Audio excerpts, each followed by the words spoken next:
आप लोगों को मेरी आवाज आ रही है? हाँ जी, आप लोग सुन पा रहे हैं मुझे? एक बार थोड़ा सा रिस्पॉन्स दीजिए।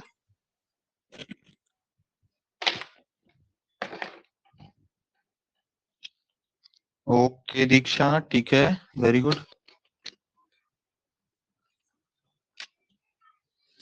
ठीक है, ठीक है, ठीक है, ओके। चलिए, तो मुझे जल्दी से ये बताइए कि हमने जो कल तक किया था उसमें कोई डाउट, कुछ ऐसा जो आप लोगों को लग रहा हो कि ये समझ नहीं आया है, ये हम फिर से करना चाहते हैं? Good evening Parul, good evening. Good evening Manisha.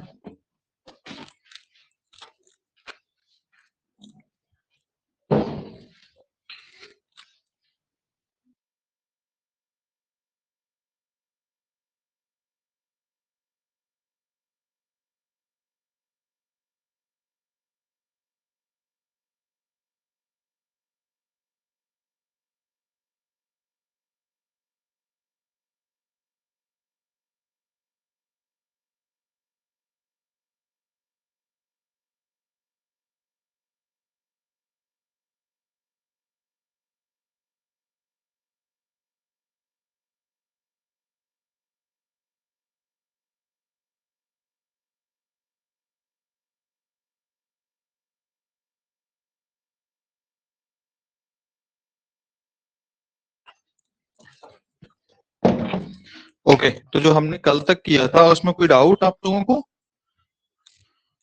कुछ ऐसा जो पूछना चाहते हैं आप लोग? अगर कोई डाउट नहीं है तो बताइए, फिर हम आगे बढ़ते हैं।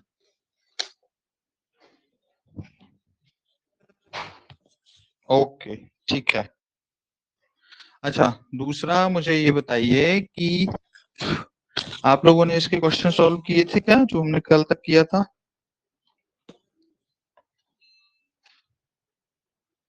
हम्म। ने कौन से क्वेश्चन मतलब दिए थे कल हम? नहीं, क्वेश्चन सॉल्व करने का मतलब है कि आप लोगों ने अपने उससे लगाए थे क्वेश्चन, मैंने नहीं दिए थे। पर मैं ये यस जानना सर, चाह वो रहा तो था हम कि करते हैं। Yes yes. हाँ, हाँ, हाँ, वही कि आपको अपने साइड से क्वेश्चन सॉल्व करने हैं और अगर कुछ नहीं बन रहा है तो आपको जो है उसको पूछना है ना? ऐसे। Yes yes. Okay, very good. ठीक है, चलिए अब हम आगे बढ़ते हैं। तो हमने हम देख रहे थे खिलजी वंश, है ना? और खिलजी वंश के अंतर्गत हमने देखा था कि अलाउद्दीन खिलजी जो है वो किस प्रकार से शासक बना था और शासक बनने के पश्चात जो है किस प्रकार से उसके जो विजय अभियान थे वो उसने किए थे। तो हमने देखा था कि अलाउद्दीन खिलजी के द्वारा जो उत्तर भारत के अभियान किए गए थे उस पर हमने चर्चा की थी। ठीक है, हमने देखा था कि उसके जो अभियान थे उन अभियानों में उसने कौन सी नीति का अनुसरण किया था। उसने कुछ अभियान एक ऐसे किए थे उत्तर भारत में किए थे और कुछ अभियान जो है वो दक्षिण भारत में किए थे। तो उत्तर भारत और दक्षिण भारत के अभियान थे उनको हमने विभाजित किया था और ये किस आधार पर किया था? तो अभियान के पश्चात जो है इसके बीच में जो उसने अपनी नीतियों का अनुसरण किया था उनके आधार दो भागों में किया था। हमने देखा था कि उत्तर भारत के अभियानों में जहां उसने क्षेत्रों को जीतने के बाद और सीधा उन्हें अपने राज्य में विलय कर दिया था। वहीं दक्षिण भारत की अगर हम बात करें तो दक्षिण के राज्यों को जीतने के पश्चात उसने उन्हें अपने सीधे राज्यों में विलय नहीं किया था, बल्कि जीतने के पश्चात उन्हें पुनः वापस दे दिया गया था। ठीक है, ऐसे करके। और इसी कारण से हमने इसको कितने भागों में बांटा था? दो भागों में बांटा था। ठीक है, ऐसा करके। तो हमने कल उत्तर के अभियान देखे थे, अभी हम किसकी चर्चा करेंगे? दक्षिण के अभियान, अलाउद्दीन खिलजी के दक्षिण विजय या फिर अगर हम बात करें दक्षिण अभियान।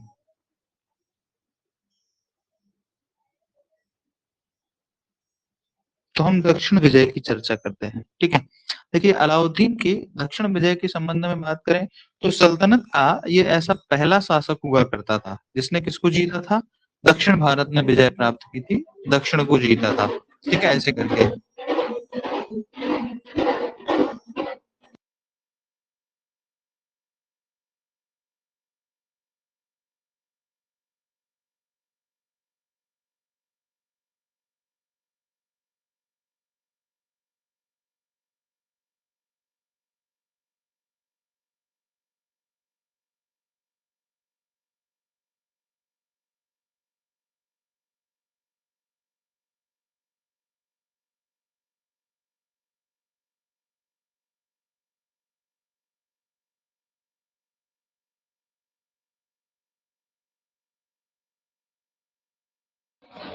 ओके, तो हम देख रहे थे दक्षिण अभियान, कुछ डिस्टरबेंस हो गया था। ठीक है, चलिए हमने देखा था कि दिल्ली सल्तनत में या सल्तनत काल में ये पहला ऐसा व्यक्ति हुआ करता था जिसने क्या किया था, दक्षिण विजय की थी। ठीक है, इसके पहले हमें जो भी शासक देखने को मिल रहे थे वो शासक ऐसे थे जिन्होंने सिर्फ अपने उत्तर भारत में अभियान किए थे। कहाँ पर? उत्तर भारत में अभियान किए थे, अभी तक किसी ने भी दक्षिण विजय नहीं की थी। ठीक है, ऐसे करके तो इसने क्या किया था, दक्षिण विजय की थी। अच्छा, अलाउद्दीन खिलजी ने दक्षिण विजय क्यों की थी? ठीक है, क्या उद्देश्य था उसका दक्षिण विजय का? तो अगर हम उद्देश्य की बात करें,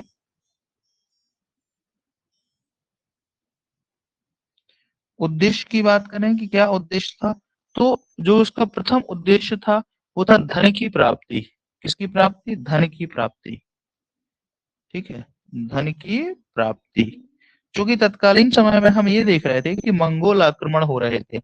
मंगोलों से बचने के लिए और उत्तर भारत में जो अपने साम्राज्य को विस्तृत किया था, उस उत्तर भारत के साम्राज्य के को सुरक्षित रखने के लिए एक बड़ी सेना की आवश्यकता थी।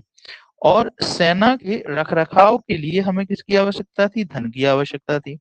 और इसीलिए उसने जो दक्षिण के अभियान किए उसका मूल उद्देश्य क्या था? धन की प्राप्ति। तो धन की प्राप्ति के लिए ही उसने क्या किया था? दक्षिण के अभियान किए थे। ठीक है, ऐसे करके ध्यान रखिएगा। ठीक है, अभी देखिए उसने जो हमने देखा था उत्तर भारत को विजित किया।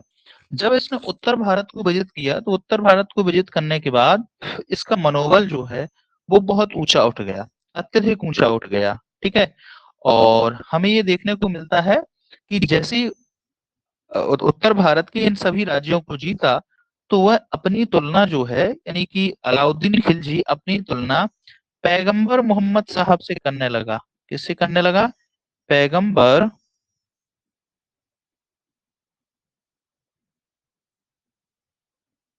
मोहम्मद साहब। ठीक है, तो वो अपनी तुलना पैगंबर मोहम्मद साहब से करने लगा।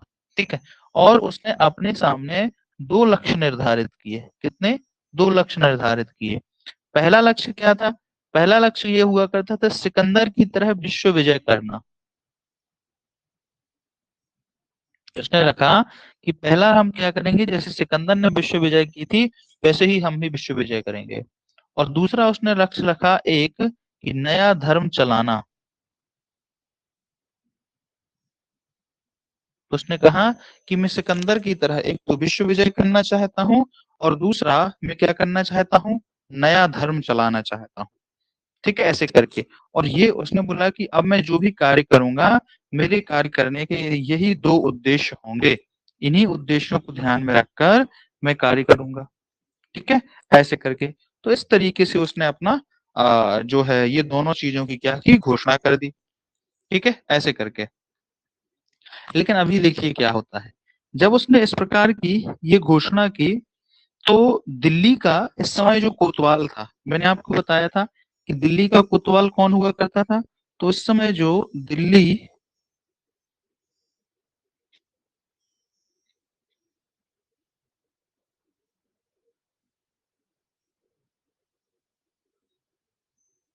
ठीक है, इस समय जो हमें देखने को मिल रहा था कि दिल्ली का कोतवाल जो हुआ करता था जिसका नाम क्या था, अलाउल मुल्क। कौन था? अलाउल मुल्क।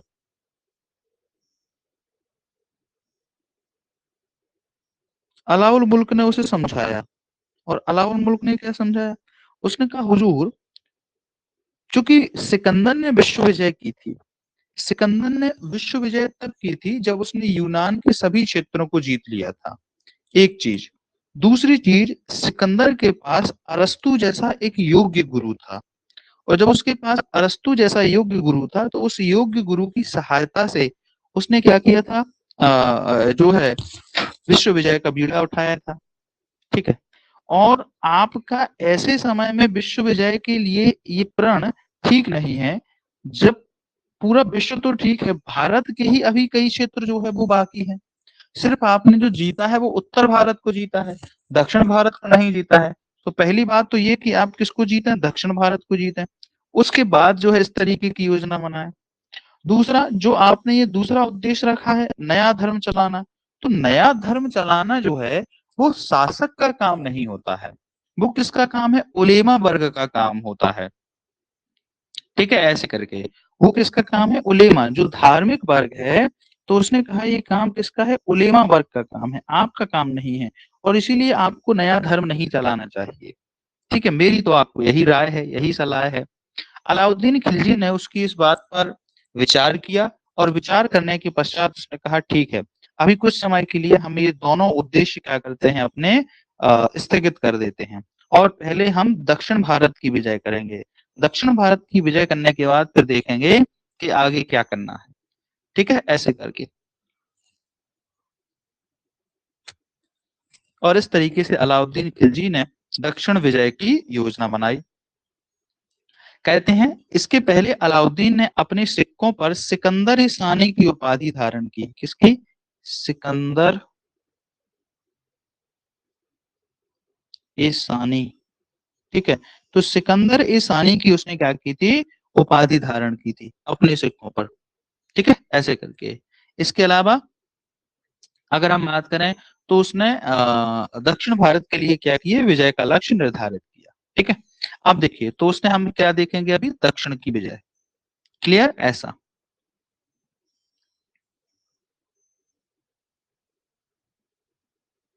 ठीक, अभी देखिए, दक्षिण भारत में जो पहला क्षेत्र हुआ करता था जिसका नाम था देवगिरी।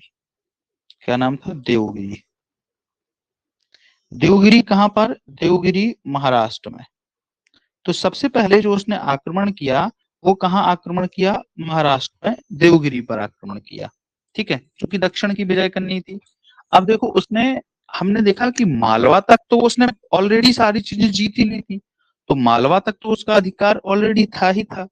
अब उसको कहाँ जाना था? दक्कन में जाना था। तो दक्कन में वो सबसे पहले देवगिरी गया।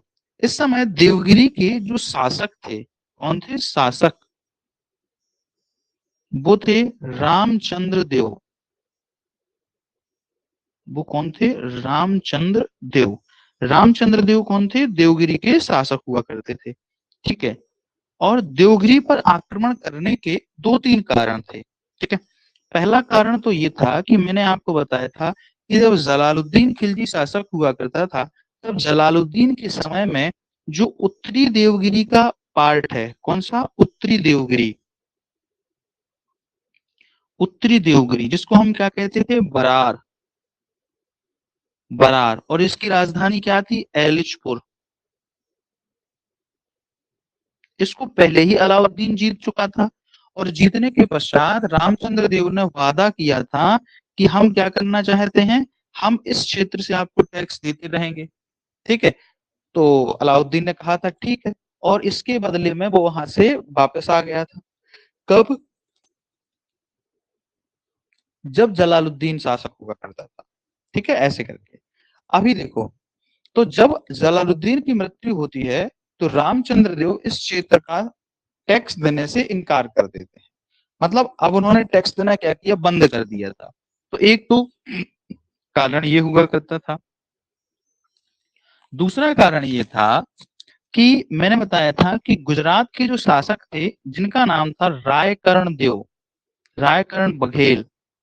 क्या नाम था? रायकर्ण बघेल। और रायकर्ण बघेल जब गुजरात से भागे थे तो इन्होंने किसके यहाँ शरण ले ली थी? तो रामचंद्र देव के यहाँ देवगिरी में शरण ले ली थी। तो ये वहां कहाँ छुपे हुए थे? देवगिरी में छुपे हुए थे, और फिर से गुजरात विजय की योजना बना रहे थे। तो अलाउद्दीन चाहता था कि इनको किसी भी तरीके से वहां पर पकड़ा जाए। ठीक है, ऐसे करके। तो ये क्या करना चाहते थे? तो इनको पकड़ना चाहता था। और तीसरा, रायकर्ण बघेल की जो पत्नी थी, आप कह सकते हो पूर्व पत्नी, इनका नाम था कमला देवी, और कमला देवी वर्तमान में अलाउद्दीन की मल्लिकाए जहां थी।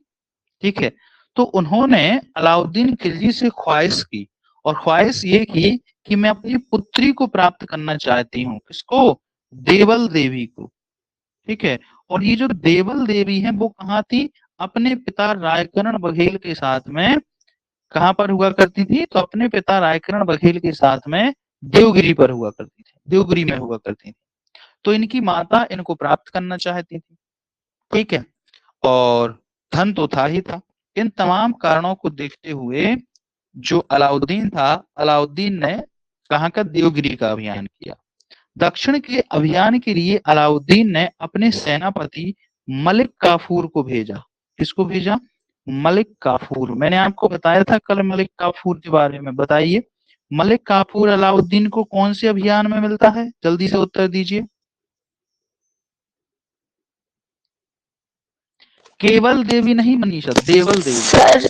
सर चित्तौड़गढ़ के अभियान में नहीं, चित्तौड़गढ़ के अभियान में नहीं मिलता है, वो गुजरात के अभियान में मिलता है। सर गुजरात के में, sorry sir, sorry, I feel sorry. कोई बात नहीं है, ठीक है, बिल्कुल गुजरात के अभियान में। तो मैंने आपको बताया था कि नुसरत खान ने इसको 1000 दीनार दे के खरीदा था और इसीलिए इसको 1000 दीनारी भी कहा जाता था। ठीक है, बिल्कुल बिल्कुल मनीषा, वेरी गुड। कौन से अभियान से? गुजरात के अभियान से मिला था ये। तो दक्षिण भारत में मलिक काफूर को जो है नियुक्त किया गया दक्षिण के अभियान के लिए। मलिक काफूर ने कहा ठीक है, हम क्या करते हैं, जाते हैं। मलिक काफूर एक बड़ी सेना लेके आया और उसने रामचंद्र देव के ऊपर आक्रमण किया। रामचंद्र देव के ऊपर आक्रमण किया, रामचंद्र देव ने युद्ध किया, लेकिन क्या हुआ, युद्ध में पराजित हुए। क्या हुए? पराजित हुए। जब युद्ध में पराजित हुए तो इनको बंदी बना लिया गया और बंदी बना के इन्हें दिल्ली भेजा गया। ठीक है, ऐसे करके युद्ध में इन्हें युद्ध लड़ा लेकिन फिर भी पराजित हो गए। इसके अलावा जो रायकरण बघेल हुआ करते थे ये भाग गए, लेकिन इनकी पुत्री देवल देवी पकड़ी गई। तो देवल देवी को भी कहाँ लाया गया? दिल्ली लाया गया। और देवल देवी को दिल्ली लाने के पश्चात जो है इन्हें दे दिया गया इनकी माँ को। किसको? कमला देवी को। और रामचंद्र देव को अलाउद्दीन के सामने पेश किया गया। अलाउद्दीन के सामने वो गया और उसने अलाउद्दीन की अधीनता स्वीकार कर ली। उसने कहा ठीक है हुजूर, गलती हो गई, नेक्स्ट टाइम से हम बिल्कुल तुम्हें टैक्स देते रहेंगे पूरा। ठीक है। अलाउद्दीन ने कहा ठीक है कोई बात नहीं, जाओ इसको इसका राज्य वापस कर दिया जाए, बस तुम टाइम टू टाइम क्या देते रहना, तो टैक्स देते रहना और गिफ्ट देते रहना। यानी कि उसने कहा कि आप समय समय पर प्रत्येक वर्ष मुझे कर भेजते रहना और नजराना भेजते रहना। नजराना मतलब गिफ्ट। ठीक है, उपहार। तो उपहार कैसे भेजे जाते? जैसे मान लो जब सुल्तान का बर्थडे हो तो गिफ्ट भेज दिया। ठीक है, ऐसे करके। और उसके राज्याभिषेक का दिन हो तो गिफ्ट भेज दिया, राज्याभिषेक की सालगिरह हो तो गिफ्ट भेज दिया, या कोई विशेष त्योहार हो तो गिफ्ट भेज दिया। तो उसने कहा ठीक है तुम हम मुझे टाइम टू टाइम टैक्स देते रहना और नजराना भेजते रहना, बाकी तुम जाओ, कोई दिक्कत नहीं है, अपना राज्य तुम क्या कर लो, वापस कर लो, ले लो। ठीक है, ऐसे करके। और हाँ, अगर मुझे कभी दक्कन में सेना की, तुम्हारी सेना की जरूरत पड़ती है तो तुम मुझे क्या दोगे? अपनी सेना दोगे और मेरे किसी विरोधी को कभी भी सहायता नहीं दोगे। रामचंद्र देव ने कहा ठीक है कोई बात नहीं है। और इन शर्तों के आधार पर रामचंद्र देव जो है उन्होंने क्या किया, अपनी अलाउद्दीन की अधीनता को स्वीकार कर लिया। ठीक है, ऐसे करके। तो इतना समझ आया कि देवगिरी पर क्यों आक्रमण हुआ। और ये बात कब की है? तो मैंने टाइम नहीं बताया आपको, 1306 की। कब की है बात? 1306 की। ओके अनिल ठीक है, पारुल ठीक है, वेरी गुड, ठीक है मनीषा।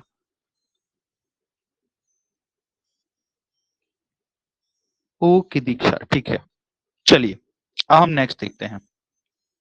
देखिए देवगिरी के बाद जो नेक्स्ट क्षेत्र हुआ करता था दूसरा, जिसका नाम था वारांगल। क्या नाम था? वारांगल। ठीक है, वारांगल कहाँ पर है? तो आप कह सकते हैं तेलंगाना। ठीक है, तो वर्तमान में जो तेलंगाना हुआ करता था,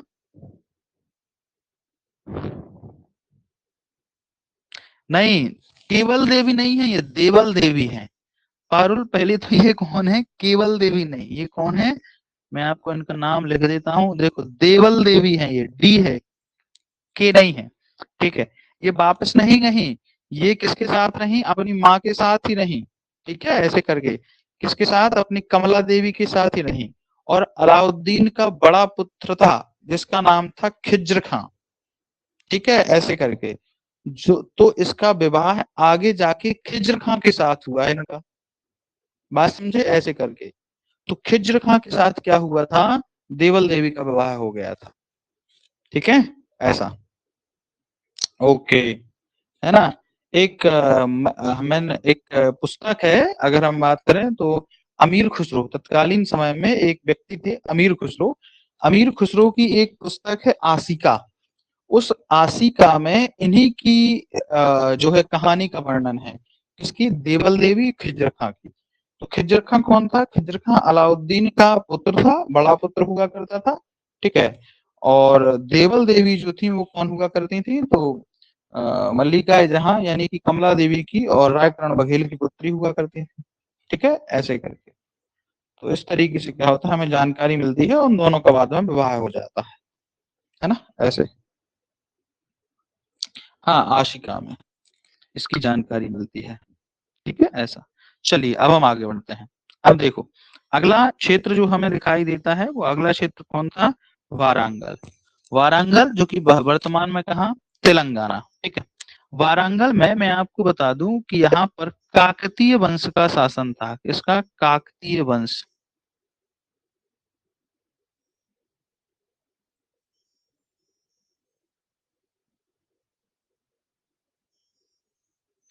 काकतीय वंश का शासन हुआ करता था। और यहाँ के जो शासक थे जिनका नाम था प्रताप रुद्रदेव।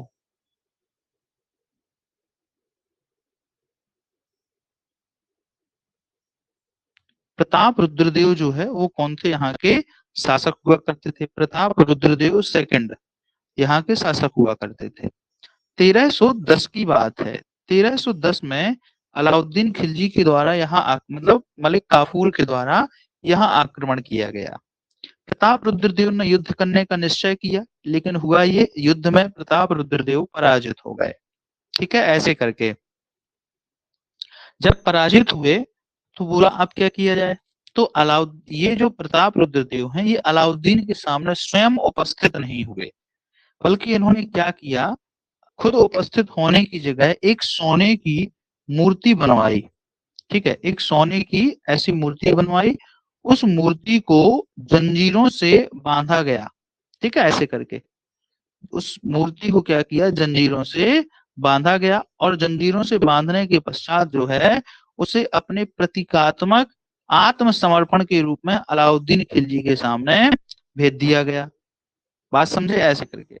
और इस तरीके से हमें ये देखने को मिलता है, जो अलाउद्दीन खिलजी जो है वो उसको क्या कर देता है, स्वीकार कर लेता है कि हाँ ठीक है, चलो मैंने मान लिया कि तुमने आत्मसमर्पण कर दिया, बदले में तुम क्या करता, बदले में तुम क्या करोगे, मुझे समय समय पर कर और नजराना ये देते रहोगे, ठीक है, ऐसे करके। तो वार्षिक रूप से तुम मुझे कर देते रहोगे और नजराना देते रहो, ठीक है, ऐसा करके। तो इस तरीके से प्रताप रुद्रदेव ने भी अधीनता स्वीकार कर ली। यहाँ से हमें इस अभियान से एक जानकारी मिलती है कि जब प्रताप रुद्रदेव ने अधीनता स्वीकार की, तो इन्होंने अधीनता स्वीकार करते समय विश्व प्रसिद्ध कोहिनूर हीरा अलाउद्दीन को भेंट किया। कौन सा, कोहिनूर हीरा, आप लोगों ने नाम सुना है कोहिनूर हीरा, हाँ जी। तो ये कोहिनूर हीरा जो है, ये वारांगल की खान से निकाला गया था। पहली बार कोहिनूर हीरा का जिक्र हमें यही देखने को मिलता है, कहाँ, अलाउद्दीन की द्वितीय दक्षिण अभियान के दौरान, कहाँ पर, वारांगल में, ठीक है, ऐसे करके। पहली बार हमें कोहिनूर हीरा जो है उसका जिक्र यही देखने को मिलता है कि यही सबसे पहले यही कोहिनूर हीरा मिला था। हाँ, तो सबने नाम ही सुना है, देखा किसी ने भी नहीं है, मैंने भी नहीं देखा, ठीक है। सबने नाम ही सुना है कि एक डायमंड है जो कि बड़ा कीमती है, जिसका नाम क्या है, कोहिनूर है। और ये कहाँ से निकाला गया था, तो ये भारत में वारांगल की खान से निकाला गया था, ठीक है, ऐसे करके। अब देखिए, ये कोहिनूर हीरा जो है, ये शुरुआत में किसके द्वारा, अलाउद्दीन खिलजी के पास आया दिल्ली सल्तनत में, और ये दिल्ली सल्तनत में ही रहा, ठीक है। मैं आपको बता दूं, थोड़ा सा इसकी कहानी है, कि ये दिल्ली सल्तनत में ही रखा। अभी वर्तमान में कहाँ है ये? तो ये वर्तमान में इंग्लैंड में है, ब्रिटिश क्राउन के ताज में लगा हुआ है ये। ठीक है, तो ये उनके पास तक पहुंचा कैसे? तो हुआ ये कि ये पहले अलाउद्दीन के पास पहुंचा, पूरी दिल्ली सल्तनत में रहा, यानी कि पूरे खिलजी वंश में, फिर तुगलक वंश में, फिर लोधी वंश में, सैयद वंश में और लोधी वंश में। लोधी वंश का जो अंतिम शासक था इब्राहिम लोधी, जब उसकी पराजय हुई और बाबर ने अपना अधिकार दिल्ली में किया, ठीक है, ऐसे करके, तो जब हुमायूं ने, उस समय लोधी वंश का जो खजाना हुआ करता था वो आगरा हुआ करता था, तो आगरा के खजाने पर हुमायूं ने अधिकार किया था। तो ये हीरा कहाँ किसको मिला? हुमायूं को मिला, और इस तरीके से ये मुगल वंश में पहुंच गया। मुगल वंश में लंबे समय तक ये हीरा रहा, मतलब बाबर के समय, हुमायूं के समय, फिर उसके बाद हमें देखने को मिलता है जहांगीर के समय, शाहजहां के समय, औरंगजेब के समय। औरंगजेब के बाद शासक बनता है बहादुर शाह प्रथम, तो बहादुर शाह प्रथम के समय, फिर जहांदार शाह के समय, फिर उसके बाद फर्रुखसियर के समय, ठीक है। फर्रुखसियर के बाद शासक बनता है रफीउद्दौला, रफीउद्दर्जात, और बाद में शासक बना जिसका नाम था मोहम्मद शाह रंगीला। जब मोहम्मद शाह रंगीला हुआ करता था तब शासक था, जब तब उसके समय में 1739 की बात है, 1739 में फारस का शासक था जिसका नाम था नादिर शाह। नादिर शाह का आक्रमण होता है, तो नादिर शाह के आक्रमण में वो कहाँ आता है? दिल्ली पर आक्रमण करता है, और दिल्ली में लगभग 56 दिनों तक रुकता है, और इस तरीके से 1739 में वो दिल्ली से बहुत सारा धन लेके चला जाता है, जिसमें कोहिनूर हीरा भी शामिल था। साथ ही साथ वो तख्ते ताउस भी ले गया था। तख्ते ताउस मतलब जो कोहिनूर सिंहासन था, हाँ, तख्ते ताउस ले गया था। कोहिनूर सिंहासन, जो कि किसने? मयूर सिंहासन, सॉरी माफ कीजिएगा, मयूर सिंहासन और कोहिनूर हीरा, ये दोनों चीजें वो लेके चला गया था। कहाँ? फारस, ठीक है, ऐसे करके। तो ये फारस चला गया। फिर क्या हुआ? वहां के कुछ समय बाद शासक हुए शाह सुजा। तो ये हीरा किसके पास आ गया? शाह सुजा, मतलब वो तो मर गया, नादिर शाह तो मर गया। फिर क्या हुआ? शाह सुजा शासक जब बना तो हीरा किसके पास आया? शाह सुजा के पास आया। लेकिन क्या हुआ? शाह सुजा को वहां अपदस्थ, मतलब शाह सुजा जिस समय शासक हुआ करता था उस समय उसने भारत पर आक्रमण किया, मतलब कहाँ पर? पंजाब वाले एरिया पर आक्रमण किया। पंजाब में उस समय शासक थे, पंजाब जो के जो शासक हुआ करते थे वो सिख शासक थे, जिनका नाम था रणजीत सिंह। रणजीत सिंह ने क्या किया? उनको पराजित किया। तो जब शाह सुजा भाग रहा था तो हुआ ये कि उसकी 12 तोपें जो है वो चिनाब नदी में गिर गईं। तो चिनाब नदी में गिर गई, अब वो भाग गया। तो हुआ ये कि इन्होंने, रणजीत सिंह ने उन तोपों को निकलवाया और वापस कर दिया। जब उन तोपों को निकलवा के वापस कर दिया तो वो बड़ा खुश हुआ, और उससे उसने इनसे मित्रवत संबंध स्थापित कर लिए, और बदले में उसने, मित्रता के बदले में वो कोहिनूर हीरा भेंट किया। तो इस तरीके से वो कोहिनूर हीरा वापस कहाँ आ गया? भारत, सिख साम्राज्य में आ गया। और सिख साम्राज्य के अंतिम शासक थे जिनका नाम था दिलीप सिंह। वो हीरा दिलीप सिंह के समय तक रहा। महाराज दिलीप सिंह के समय जब उन्होंने ब्रिटिश अधीनता को स्वीकार किया और पंजाब का विलय सिख ब्रिटिश साम्राज्य में किया गया, तब वो हीरा जो है उनसे ले लिया गया, और उनसे लेने के पश्चात वो हीरा कहाँ भेज दिया गया? इंग्लैंड भेज दिया गया। और इस तरीके से वो हीरा इंग्लैंड पहुंचा, और ब्रिटिश महारानी, महाराज क्राउन जो था, उस ब्रिटिश क्राउन के ताज में वो लगा दिया गया, जो आज भी लगा हुआ है। समझे? ऐसे करके। और इस तरीके से वो कोहिनूर हीरा की जानकारी हमें कहाँ मिलती है? अभी मिलती है।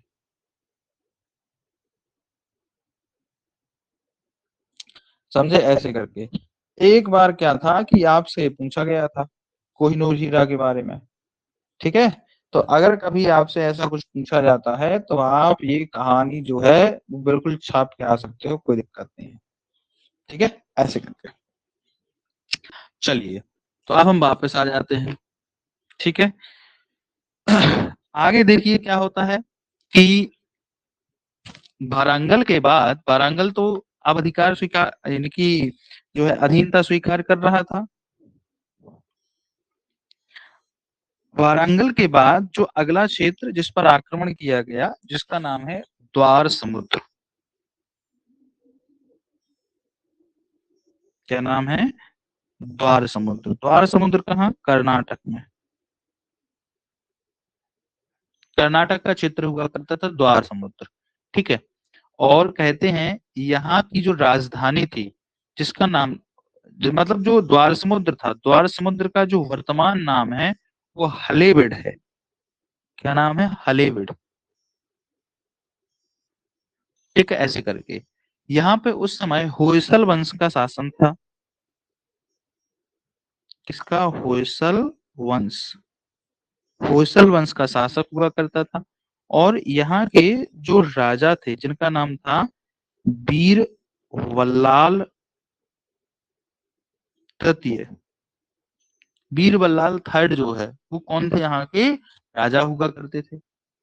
ठीक है, ऐसे करके अभी देखिए क्या होता है। 1311 में इसने आक्रमण किया। कहाँ आक्रमण किया? द्वार समुद्र पर आक्रमण किया। वीर बल्लाल तृतीय ने युद्ध करने का निश्चय किया कि हम युद्ध करेंगे, लेकिन क्या हुआ, बाद में इसने युद्ध करने से इनकार कर, इसने कहा ठीक है मैं युद्ध नहीं करना चाहता हूं, मैं तुम्हारी अधीनता स्वीकार करता हूं। और वीर बल्लाल तृतीय ने भी किसकी? अलाउद्दीन की अधीनता स्वीकार कर ली और समय पर कर और नजराना, ये दोनों चीजें देने का वादा कर दिया। और इस तरीके से हमें देखने को मिलता है द्वार समुद्र ने भी इसकी अधीनता स्वीकार कर ली। ठीक है, ऐसे करके दक्कन में द्वार समुद्र के बाद सुदूर दक्कन में एक और राज्य था जिसका नाम था मदुरा। राजधानी मदुरा हुआ करती थी। ये कहां पर है? वर्तमान में केरल। और यहाँ पर पांड्य वंश का शासन था। किसका? पांड्य वंश का शासन था। आप पांड्य वंश जो है प्राचीन काल से ही यहाँ था। ठीक है, ऐसे करके तो पांड्य वंश का यहाँ पर शासन हुआ करता था।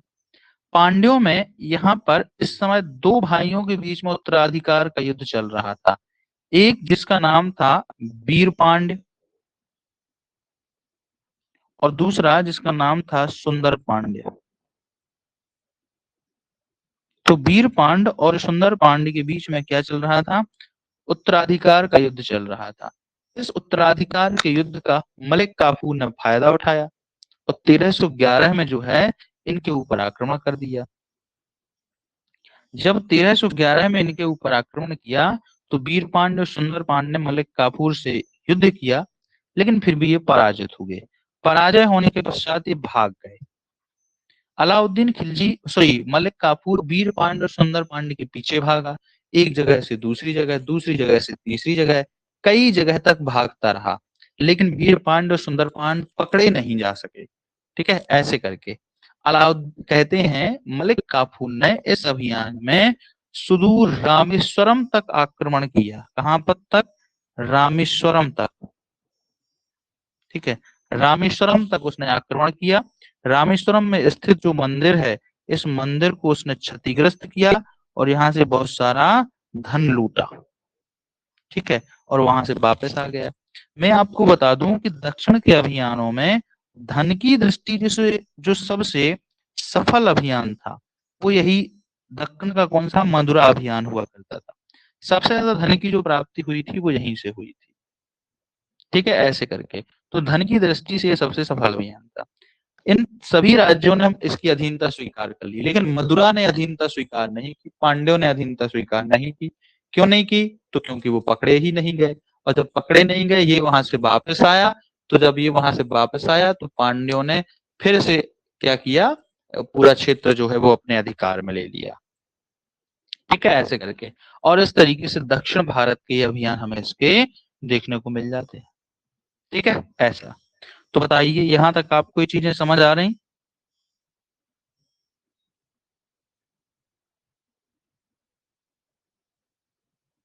ओके, ठीक है, वेरी गुड।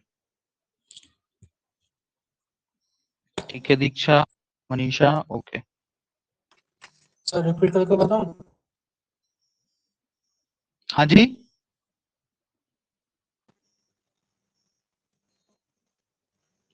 क्या क्या क्या कह रहे थे? आई मीन राजकुमार जी कुछ कह रहे थे, बताइए। रिपीट करके सर पूरा सुनाए का एक बार। आपकी वॉइस कट हो रही है। प्रॉपर आ नहीं रही है। जी सर।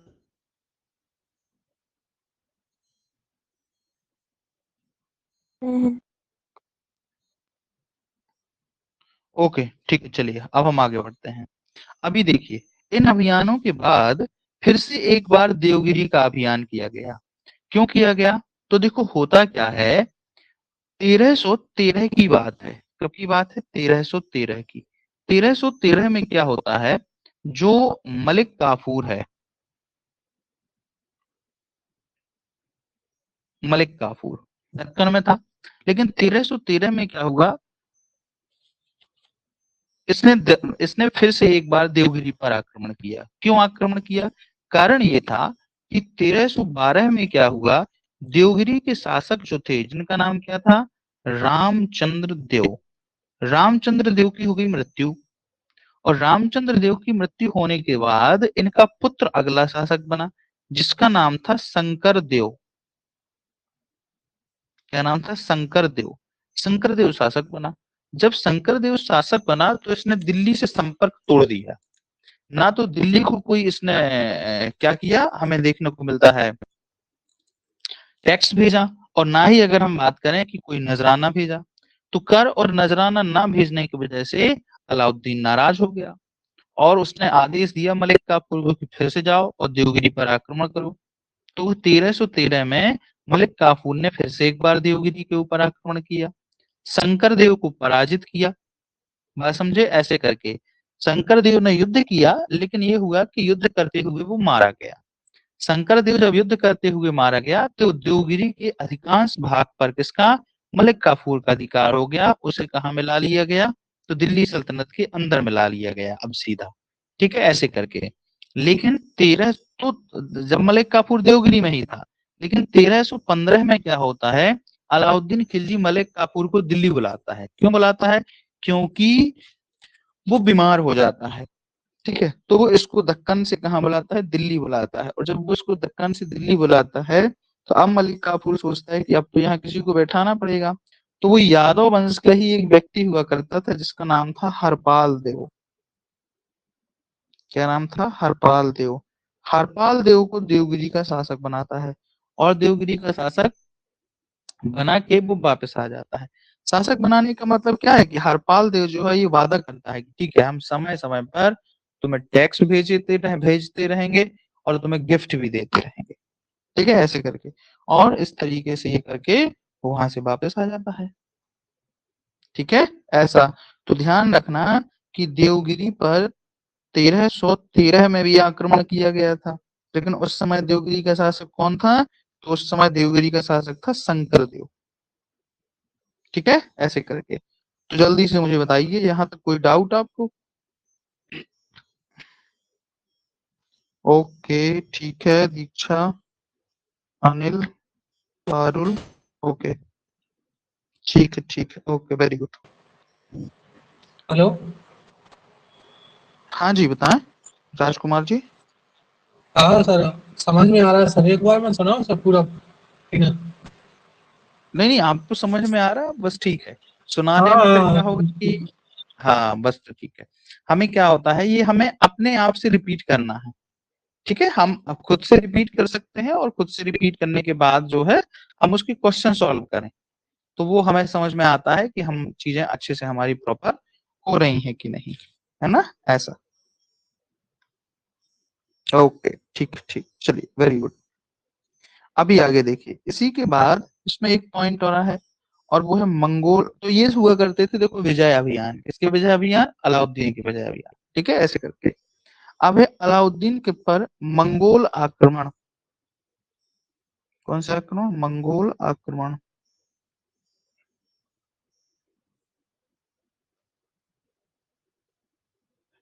मंगोल आक्रमण। तो देखिए, अलाउद्दीन के काल में हमें देखने को मिलता है सबसे ज्यादा मंगोल आक्रमण हुए। दिल्ली सल्तनत में सबसे ज्यादा मंगोल आक्रमण किसके समय हुए? अलाउद्दीन के समय ही हुए। 1296 में आक्रमण हुआ। ठीक है, 1297 में आक्रमण होता है, 1299 में आक्रमण होता है, 1303 में आक्रमण होता है, 1307 में आक्रमण होता है, 1308 में आक्रमण होता है। तो अलाउद्दीन के समय इतने सारे आक्रमण जो हैं वो होते रहते हैं। ठीक है, ऐसे करके जब 1299 में आक्रमण होता है, कब? 1299 में। 1299 में जो आक्रमण हुआ था, कहते हैं 1299 ईस्वी के में कुतलुग ख्वाजा के नेतृत्व में मंगोल सेना ने आक्रमण किया था। कौन था? कुतलुग ख्वाजा।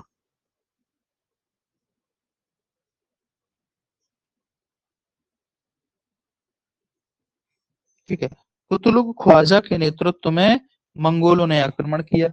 ठीक है, अलाउद्दीन की सेना ने इनसे युद्ध हुआ, जिस युद्ध में हमें देखने को मिलता है कुतलुग जो ख्वाजा जो है पराजित हुआ।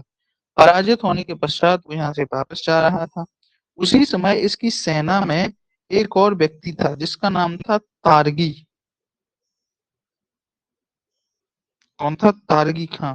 ये जो तारगी खां नामक व्यक्ति है, इसकी एक सैन्य टुकड़ी आती है और अलाउद्दीन की एक सैन्य टुकड़ी पर आक्रमण कर देती है, जिसमें अलाउद्दीन का एक प्रसिद्ध सेना नायक था जिसका नाम था जफर खां।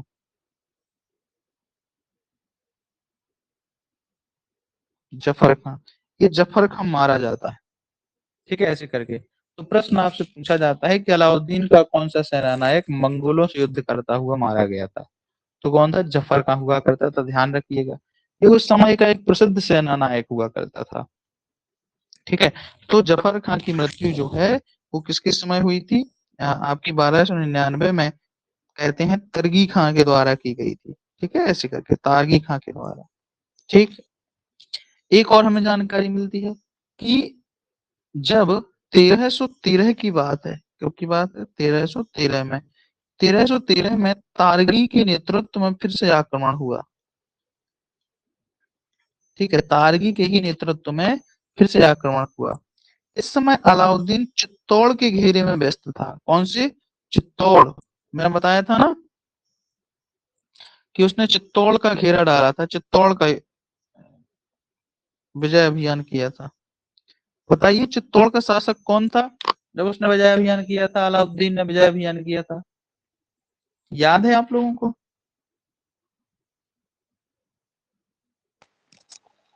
सर राणा राणा रतन सिंह। हाँ, वेरी गुड। राणा रतन सिंह जो है वो कौन थे? चित्तौड़ के शासक हुआ करते थे।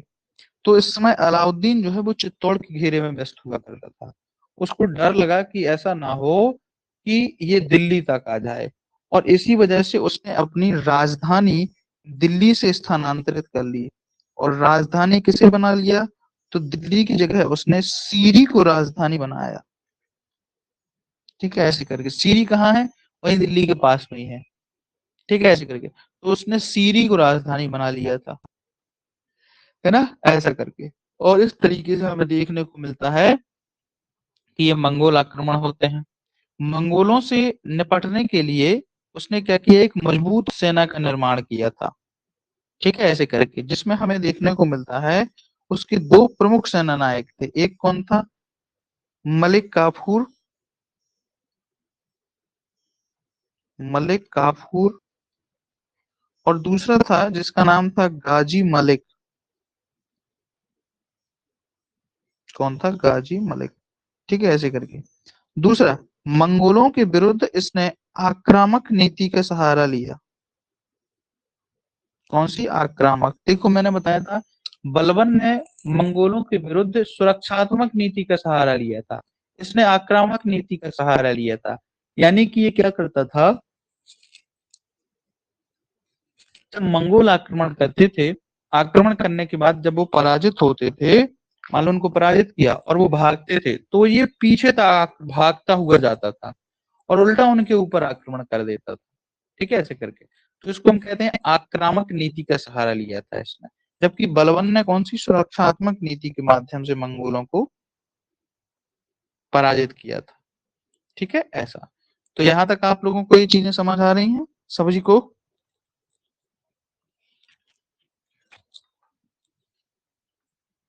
हाँ जी, एक बार बताइए, यहां तक चीजें समझ आ रही? ओके, ठीक है, ठीक है, वेरी गुड। तो फिर हम आज की क्लास जो है अपनी वो यहीं पर एंड करेंगे, क्योंकि अब टाइम हो गया है। इसके बाद इस टॉपिक में हमारी 1-2 चीजें बची हैं। जैसे हम देखेंगे कि अलाउद्दीन का जो राजत्व सिद्धांत है, तो हम राजत्व सिद्धांत देखेंगे। अलाउद्दीन के समय जो विद्रोह हुए वो विद्रोह देखेंगे। अलाउद्दीन की सबसे महत्वपूर्ण चीज है वो है उसकी बाजार नियंत्रण व्यवस्था, तो हम उसकी बाजार नियंत्रण व्यवस्था देखेंगे।